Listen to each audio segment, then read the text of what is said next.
Morning po sa bawat isa sa atin. Purihin ang Panginoon.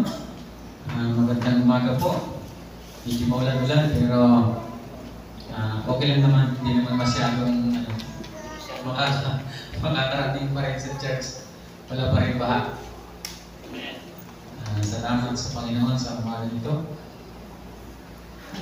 Tayo po muna ay panandaliang pinalangin. Father God, salamat po Ama sa umaga ito. Panginoon na pinagkaloob mo sa amin, Panginoon. Dalangin ko Lord, patuloy mo kami bigyan Panginoon ng kaunawaan sa umaga ito Lord sa aming pag-aaralan.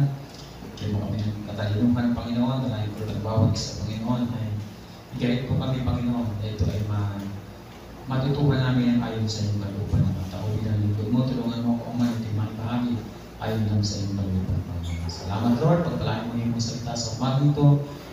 Tuwang dalangin sa pangalan ng Panginoon Jesus. Amen. Thank you Lord. Purihin ang Panginoon at welcome po sa bawat isa. Purihin ang Panginoon. Ako po ang magsasandies ko kasi si Pastora hindi nakapag kasi naglinis kahapon na sugatan yung kamay. Hindi niya halos mahigalap. Sabi ko, sobrang sipag kasi. Nasugatan siya kaya hindi siya tinawagan ko si Kelly ko, hindi rin nakaprepare. Kaya, salamat sa Panginoon. Tayo po ay patuloy na mag-aaral ng kanyang mga salita. Ang ating pong pag-aaralan ay yung pagtawid nila sa Ilog Jordan. Ang mga Israelita sila tumawid sa Ilog Jordan. Makikita po yan sa Joshua chapter 3, 1 hanggang 17. Purihin ang Panginoon. Tayo po pag tayo ay tumatawid sa ilog, ang naisip natin magdadala tayo ng bangka o gagamit tayo ng tulay para tayo ay makatawid sa ilog. Pero iba po ang instruction ng Panginoon sa kanila. Ilagay po ba yung ilog ng Jordan? Yan yung ilog. Hindi naman siya gaanong kalakihan yung ilog na yan. Pero malalim din po yan at hindi rin sila basta-basta makakatawid. Itong panahon na sila tumawid, eksaktong kalakihan ng tubig. Malaki ang tubig nung sila tumawid sa Ilog Jordan. At ang sabi rito sa chapter 3, numbers 1 hanggang 17, maagang-maaga pa ay gumising na si Josue at ang buong Israel. Umalis sila sa Sitim, patungong Ilog Jordan at nagkampo sila sa pangpang nito bago tumawid. Paghahanda sa pagtawid. Pagkalipas ng tatlong araw, naglibot sa kampo ang mga pinuno at sinabi sa mga tao, kapag nakita ninyong dala ng mga paring Levita ang kaba ng tipan ng Diyos ninyong si Yahweh, lumakad na kayo at sumunod doon. Sa kanila ninyo malalaman kung saan kayo daraan, sapagkat hindi pa kayo nakakarating dito kahit minsan. Ngunit huwag kayong masyadong lalapit sa kaban ng tipan. Paunahin ninyo ito ng mga 900 metro. Halos 1 kilometers. Wala rin pala. Ano yung tawag 900 o? Mga kulang-kulang almost 1 kilometer.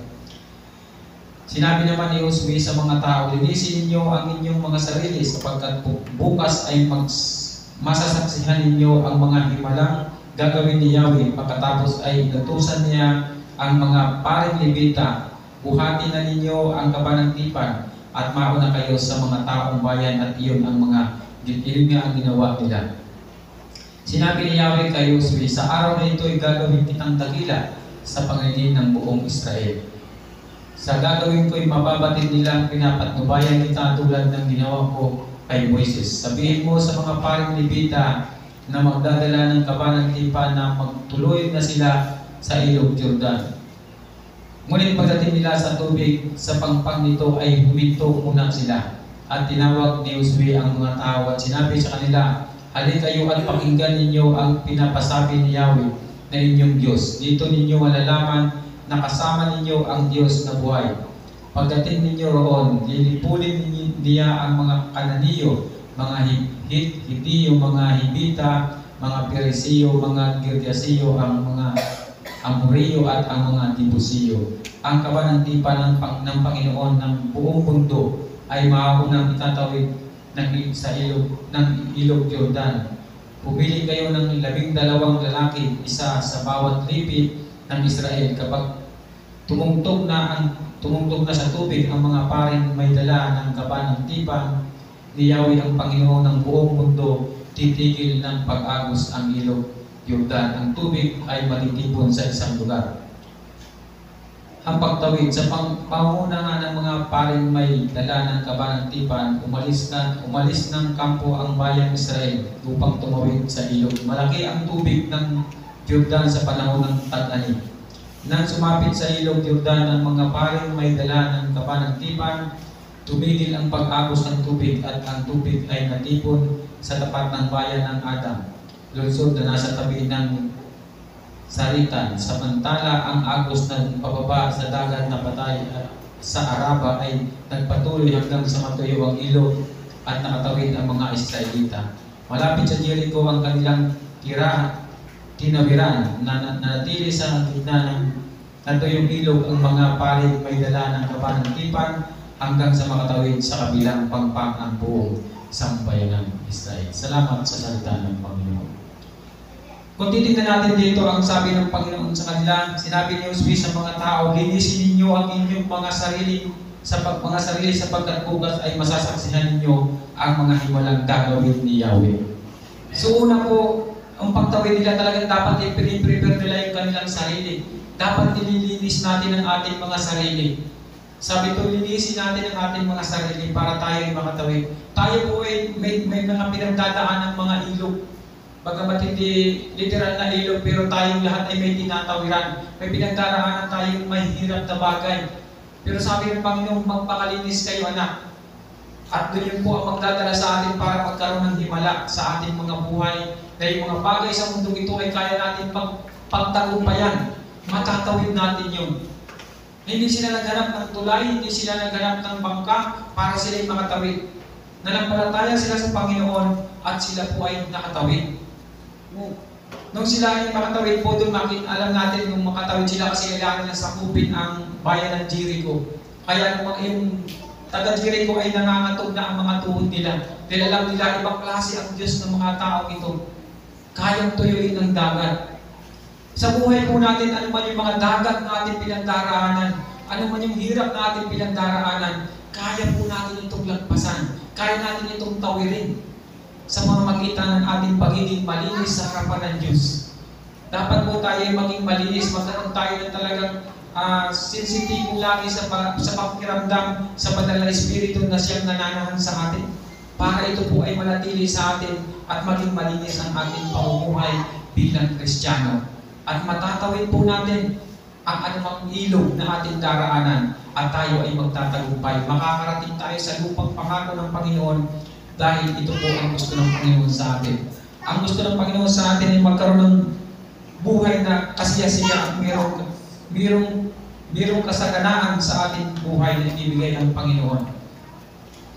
At alam po ninyo, nagkaroon po sila ng nandun yung kanilang pagtitiwala sa Panginoon na sa kanilang gagawin. Isipin mo, pagdating nila ron, napakalaki ng ilog.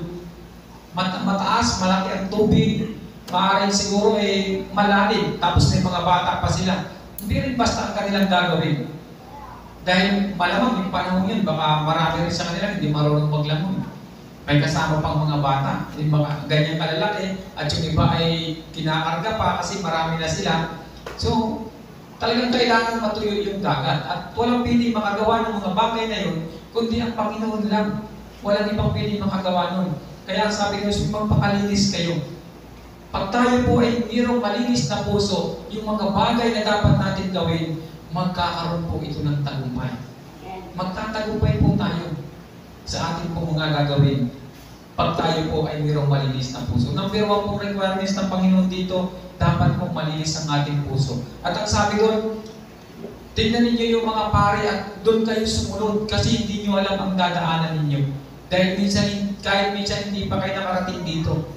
So tayo po ay mayroong sinusundan. At ang sinusundan natin sa ating pananampalataya, ang ating pong pinaka-example dito ay ang ginawa ng Panginoong Hesus. At tayo po dapat sundan natin ang ginawa ng Panginoong Hesus. At tayo po ay mayroong mga leader. At kung sinabi ni Diyos sa kanila, lahat sila ay sumunod at nakatawid sila. So sa ating pong paglilingkod sa Panginoon, pag tayo po ay sumunod sa sinasabi ng salita ng Panginoon, at sinasabi ng Panginoong Hesus, sundin po natin siya dahil siya ang daan, ang katotohanan at ang buhay. Pag tayo po ay sumunod sa Panginoon, tayo ay magiging malinis. Kaya matatawid natin yung mga bagay na napakahirap. Yung mga bagay, kaya sa ating paglilingkod sa Panginoon, hindi po natin sinasantabi na mayroon tayong mga pinagdaraanan. Naalala ko yung isang pelikula na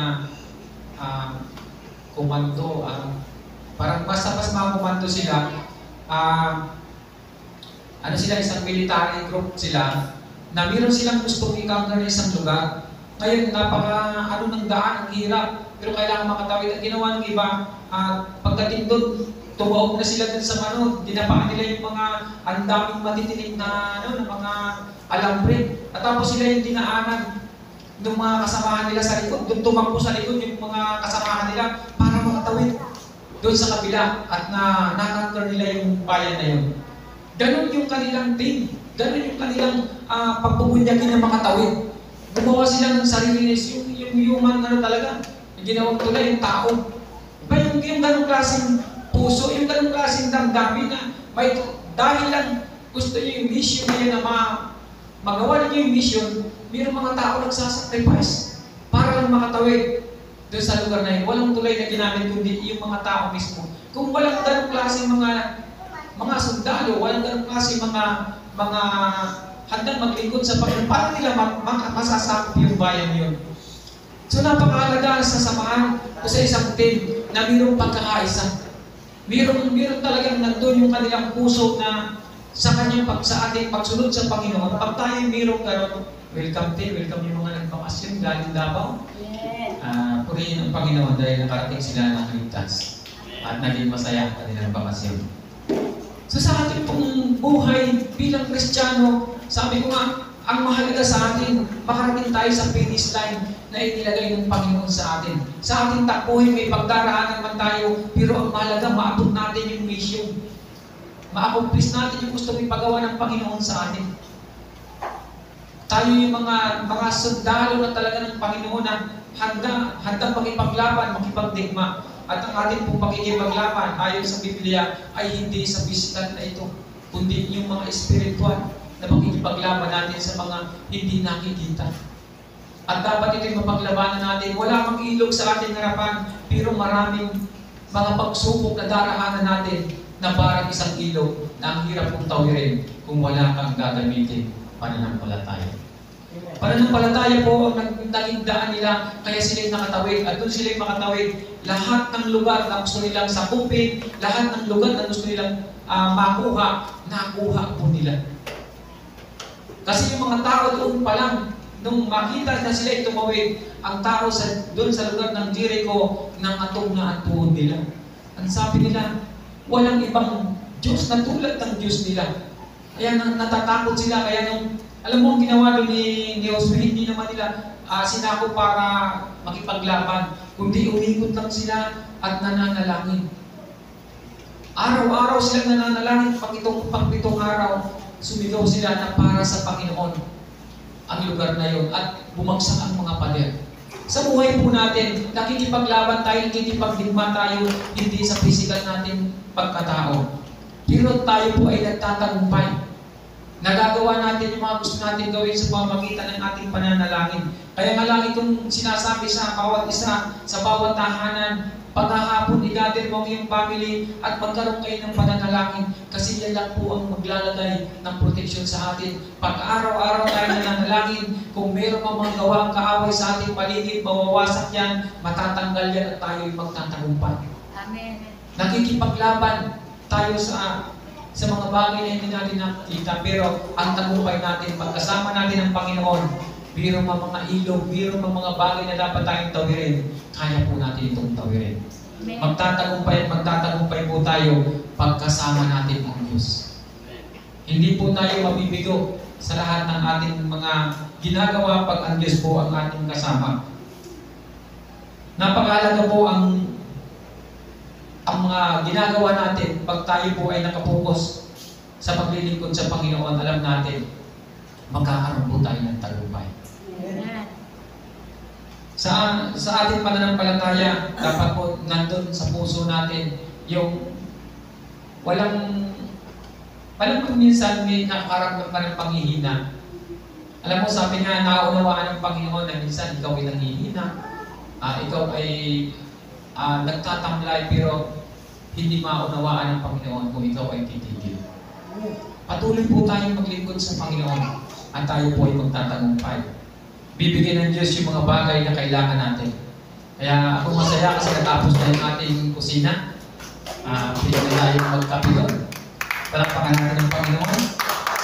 Meron tayong kusina doon. Doon mamaya yung mga bata mag-aaral. Nilipat ko na rin yung tubig doon para kung meron gusto mo kape doon, pwede. So, maaari sa sunod na mabuksan na natin ito. Ma-start na yung ang bala ko, mga bakal lang gamitin para magtaas ng mga ayos. Wala tayong hawak para pera, pero yung ating pananampalataya, kahit ilog kaya natin tawirin. Kahit ilog kaya natin tawirin. Magpakalinis tayo sa Panginoon, makakamit natin yung mga bagay na yan. Hindi na ako, parang hindi na maganda tingnan pag may mga haligi sa gitna, di ba? So maganda pag wala siya, tapos mataas, tapos walang haligi sa gitna. Tapos meron tayong stage dito kasi baka isang araw mayroon ng kasalit dito. Di ba? Ay di, parang maayos na yung Tapos maganda na yung tiles, maayos na. Purihin ang Panginoon. Alam ko na ang lahat ng yan ay ibibigay ng Diyos mga pangailangan natin. Alam ko na itong taon na ito, matatapos itong kanyang templo at maayos natin. Salamat sa Panginoon. Napakabuti po ng Panginoon sa buhay natin. Kaya po natin tumawid sa mga gusto natin tawirin, basta't kasama natin ang Panginoon. At masasakop natin yung gustong pasakop ng Panginoon sa atin. Dahil ang Diyos po ang kasama natin at siya po ang gagalaw sa ating buhay. Hindi tayo yung makikipag, pag ang Panginoon po ang nakipaglaban, nakipagdigma sa atin, sigurado ang ating tagumpay. Salamat sa Panginoon. Alam ko na ibibigay ng Panginoon. Kaya salamat po dahil nagsabi na dito sa 14, sa pangunguna ng mga paring may dala ng kapanantipan, umalis ng kampo ang mga bayan ng Israel upang tumawid sa ilog. Malaki ang tubig ng Jordan sa panahon ng tag-ani. Nang sumapit sa ilog Jordan ang mga paring may dala ng kapanantipan, tumigil ang pag-agos ng tubig. Kung minsan mayroon pong pinagagawa ang Panginoon sa atin, pero hindi natin mahakbangan. Kasi natatakot tayo kasi malaki yung tubig, hindi tayo makakadaan. Ngunit nung sila ay tumapak doon, bigla na lang naputol yung pag-agos ng tubig at nagkaroon ng daan. Sa gitna ng kagipitan, lalagyan ka ng daan ng Panginoon para ikaw ay magtagumpay. Para magawa mo yung pinagagawa niya sa iyo. Siya ang bahala gumawa ng daan. Magagawa niya ito kahit na imposibleng bagay. Kaya po yung mga imposibleng bagay, yun ang gusto kong gawin. Kasi alam ko, kasama natin ng Diyos. Kasama natin ng Diyos sa mga imposibleng bagay. Pero sa mga maliliit na bagay, pwede mong gawin yan. Pero yung mga bagay na alam mong hindi mo kaya, doon ka magtitiwala sa Panginoon. Kaya nga walang taong perfecto. Alam mo, kung ginawa kang perfecto ng Diyos, hindi mo siya makikilala. Hindi ka tatawag sa Kanya kasi kumpleto ka naman eh. Perfecto ako, hindi. Sino pang tatawagan mo? Kaya tayo po lahat ay mayroong pagkukulang. Tayong lahat ay mayroong kahinaan. Kasi isa lang ang mayroong kalakasan at hindi piling manghina. Ang Diyos lang po. Ang Diyos lang ang hindi piling manghina. Wala siyang kahinaan. Tayo meron. Kaya kailangan natin siya. Para tayo ay magtagumpay. Pag siya po ang ating ginawang kasamahan araw-araw sa buhay natin, magtatagumpay at magtatagumpay tayo. Magtatagumpay at magtatagumpay tayo. Eh sabi ko sa pamumuhay natin bilang Kristiyano, hindi po tayo nakalaan doon sa kahirapan. Pag tayo ay Kristiyano na nakalaan tayo doon sa buhay na pangako ng Diyos, yan sinasabi ng Panginoon, buhay na kasiya-siya ang ibibigay ng Panginoon sa atin. Dahil nung mamatay ang Panginoong Jesucristo doon sa cross, tayo po ay nagtagumpay na. Wala na sa atin nakalagay doon sa kahirapan. Tayo po ay nagtagumpay na. Pinalaya tayo ng Panginoon sa kasalanan, kahit sa kahirapan, pinalaya na po tayo. Kaya huwag niyong paniniwalaan ang bulong ng diablo, mahirap ka, hindi ka mahirap. Simula nung tanggapin mo ang Panginoong Isus, ikaw ay mayaman. Amen. Ang kayamanan mo hindi lang sa pera. Unang-unang binigay ng Panginoong kayamanan, yung kapayapaan sa puso mo na ibinigay ng Diyos na ikaw ay hindi ka nag-iisip ng mga bagay ng mga negatibo kasi mayroon kang kapayapaan sa puso mo. Isa kung laking kayamanan yung binigay ng Panginoon. Yung hindi ka nag-iisip, nagtitiwala ka sa Panginoon. Ang pamilya mo, pinagtitiwala mo sa Panginoon. Isinurrender mo sa Panginoon. Sila, ang Panginoon na po ang bahala sa kanilang future. Kasi sa akin, nasubukan ko na sa Diyos lang ako nagtiwala. Yung mga anak ko, nag-aral sila. Yung mga kaibigan ko nagtatrabaho sa opisina na nagtataka sa akin. Paano ka nakakapagpaaral, bro? Ang laki ng sweldo namin kaysa sa iyo. Pero sabi niya, hindi ka naman nagtatrabaho. Kasi dati po ako nagtatrabaho. May trabaho ako sa gabi, may trabaho ako sa araw. Araw-gabi ang trabaho ko. At totoo lang, ako ay nagtatrasikil noon. Namakasada ako maghapon. Pagdating ng hapon, magtatrabaho ako dun sa bakery ng kaibigan ko. Kasi 100 yung extra ko doon hanggang alas 11 ng gabi. Uuwi ako sa bahay. Aalis ako sa bahay, madaling araw, uuwi ako alas 11 ng gabi. Pero wala. Sakto lang yung aking kinikita. Sinalis ako ng pastor namin. Kung gusto mong pagpalaan ka, huwag ka na magtrabaho. Sabi ko yung klase, yung challenge na ito sa akin. Sabi niya, dito ka na sa simbahan. Ang ginawa ko, sinunod ko. Hindi ko sinabing gawin niyo ito. Pero sinunod ko, hindi ako nagtrabaho. Doon ako sa church kung anong dapat gawin, kung anong iutos. Walang allowance yun, maliban na lang pagpinsan, binibigyan ako, pero karanasan ay wala. Ang ginawa ko naman noon, natuto ako ng mga kakanin. Ginagawa ko yung mga kakanin. Pati yung buko pie, lahat natutunan ko, pati yung bibingka, lahat ng mga kanin, mga puto, kutsinta, lahat ng mga kanin gusto nyo matuto, magpaturo kayo sa akin. Ang ginawa ko sa umaga, kami ni Pastora, nagluluto kami, gabi pa. At pag-alis ko sa bahay, dinadala ko yan sa mga irarasin ko sa mga tindahan. Diretso ako sa simbahan. Maghapon ako ron. Pag-uwi ko, kukuliktahin. Mas malaki pa yung kita ko kaysa nung ako ay nagtatrabaho. Kung kita ako dati sa trabaho ko, sa pasada ko mga 200, 300. Sa trabaho ko sa gabi, 100, yung mga 400. Nung ako ay hindi nagtrabaho, kumita ako 700 pataas a day. So, ganun ang Panginoon. Natuto akong magkaroon ng kita, nandun nakakapaglingkod pa ako sa Panginoon. At anytime, kung anong iniutos sa akin, pinupunta ko pa, meron pa kami pagkakataon, natutong pa kami sa asibito, natutong pa kami para kami ay makarating doon sa pinupuntahan namin. Sabi sa amin, pagdating namin doon, marami pang gustong ipadala sa amin, pagbalik. May mga kamuting kahoy, kung ano-ano. Sabi na sa amin, ikaw na lang magpastor dito sa amin, di ba ako pastor na eh. Sabi ko, mayroon pong pastor dito na pag-utusan lang kami kasi hindi siya makakarating. Ganun lang yung palayo yung ilog. Yung pala-prepare kami ng Panginoon para makatawid kami dun sa lupang pangako ng Panginoon. At ngayon narito na kami sa lupang pangako ng Diyos. Kaya tinatamasa namin yung kasaganaang iba ng pinangako ng Diyos sa amin. Nakapagtapos ang aming mga anak, nakapag-aral sila, yung 2 na lang magtatapos. Third year college na rin sila ngayon. 2 taon na lang makakapagtapos na sila. Sa mga pinagdaanan namin noon, hindi ko pinansin yung mga bagay na nagkaroon kami ng kaunting hirap dahil ang Diyos po ang nagbigay ng pangailangan namin. Isipin mo, pinatigil ako sa trabaho. Hindi ako nagtatrabaho, pero malaki yung kinikita ko at nagiging maayos. Lagi ako nakapurma. Kasi sanay ako kasi noon na pag alis ko ng bahay, liligo ako, nakasapatos ako, nakapurma talaga ako kahit wala akong pera sa bulsa. Hindi mo ako mapapagkamalang walang pera. Talagang laking Tapos yung wallet ko, nilalagyan ko ng mga papel-papel na yung mga ID. Kaya pag nilagay ko sanay kasi ako sa harap ng lalagay ng wallet kasi sa Manila ako tatrabaho, hindi kami maglagay sa likod kasi baka madukot. Kaya hindi ako marunong maglagay dito. Kahit ngayon, hindi na ako nasanay maglagay sa likod. Sa harap talaga ang lalagay ng wallet. Kasi ang pira ko nun sa wallet at saka sa ilalim ng sapatos. Kasi uso pa hold up nun sa Manila ako.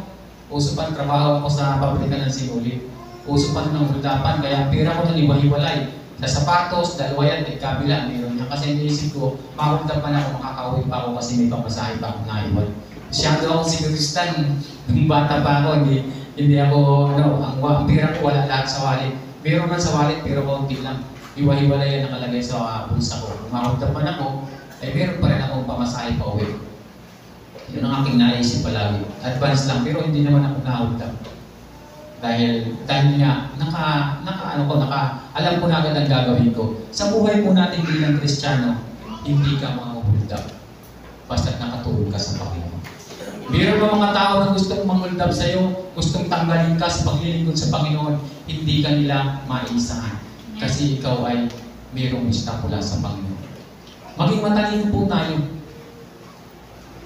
Ang pagkakaroon po ng kayamanan, ari-arian, ay makukuha mo sa pagsunod sa Panginoon. Yan po ang katotohanan ibibigay ng Diyos. Kasi naranasan ko sa buhay ko, nakapagpatapos ko ng mga anak na wala akong trabaho, kundi maglingkod lang sa Panginoon. Pag may activity sa puwerto, lahat ng mga anak ko, hinahakot ko yan sila lahat. Nagtataka yung mga kasama ko, pambihirang tao to, walang trabaho, pero pag may pupuntahan, may pera naman. Hindi ako may pera. Pagdating dito, nakakakain din kami doon sa kinakainan ng mga bayang tao. Nakakabili rin kami ng gusto namin bilhin.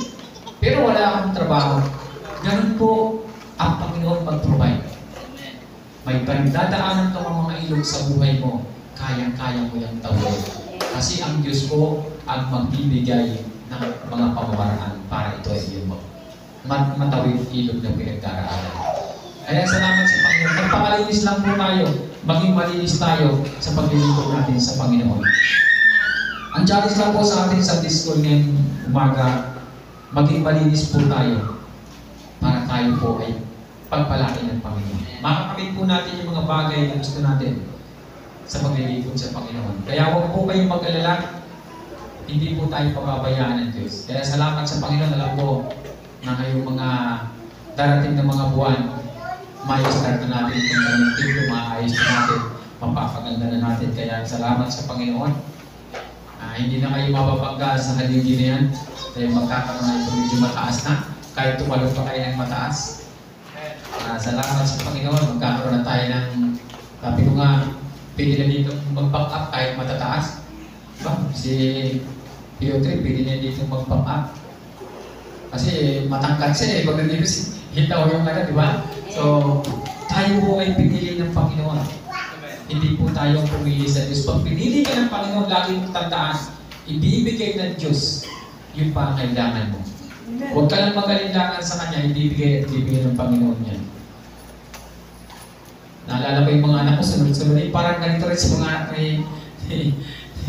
Brad talaga, sunod-sunod yan sila. Pag kinakagya ko yan, dalawa dito, mayroon dito. Kaya talagang, pero alam nyo, nung malalaki na sila, pag nagkikwentuhan kami ni Pastoran, sayang, dapat pala dinagdagan pa natin. Parang kasi pag umalis sila, kung wala kaming apo, wala nang tao sa bahay. Diba? Kaya mapapansin mo lang marami pag maliliit pa, pero pag lumaki, sabihin mo, kakaunti pa rin pala sila, kulang pa rin. Biyaya ng Panginoon yan.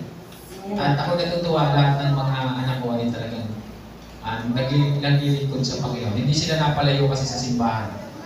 At dati noon, kahit na dati noon medyo may issue pa ako bago kami magsama ng pastora, pero nung ako ay mag full time sa Panginoon, natutunan ko na ayun pala ang dapat kong sundin. Kaya talaga totally tinanggal ko lahat. Kasi iniisip ko, paano ko sasabihin sa anak ko na huwag kayong mag-bisyo kung ako yung bisyo. So, at yun naman ang kanilang sinundan. Kaya salamat sa Panginoon. Lahat po ng ilog kaya natin tawirin pagkasama natin ng Diyos. Sabihin mo sa katabi mo, kasama natin ang Diyos. Kasama natin ang Diyos. Huwag tayong matakot. Dumaan man tayo sa ilog, hindi tayo malululog. Dumaan tayo sa apo, hindi tayo masusulog. Kasama natin ang Diyos. Araw-araw natin kasama ang Diyos. Huwag po tayo mag-alala, kasama natin ang Panginoon. Kung meron man dapat ipag-alala, ibigay mo sa Panginoon. Ang Diyos ang gagawa ng paraan. Lord, wala akong bigas. Bigyan mo ako, Panginoon. Sabi ni Lord, tamad ka kasi magtrabaho ka. Bibigyan ka ng Panginoon ng wisdom para ikaw ay magkaroon lahat ng iyong pangailangan. Ibibigay ng Diyos yan. Walang Kristiyanong tamad, lahat ng Kristiyano masipag. Lagi natin tandaan, ang Diyos po ay napakabuti sa ating buhay. Salamat sa kanyang mga salita. Tayo po manalangin. Father God, salamat po Ama sa umaga nito, Panginoon. Bigyan mo Lord ng pangunawang bawat isa, Panginoon. Dalangin ko Lord na patuloy mong pagpalain ng iyong mga anak sa dakong nito, Panginoon. Bigyan mo, Panginoon, ng wisdom ang bawat isa, Panginoon. Bigyan mo ng kasiyahan ang bawat pamilya, Panginoon. Bigyan mo sa puso nila, Panginoon, yung pagtitiwala, Panginoon. Salamat po, Ama. Dalangin sa pangalan ng Panginoon Jesus. Amen. Thank you, Lord.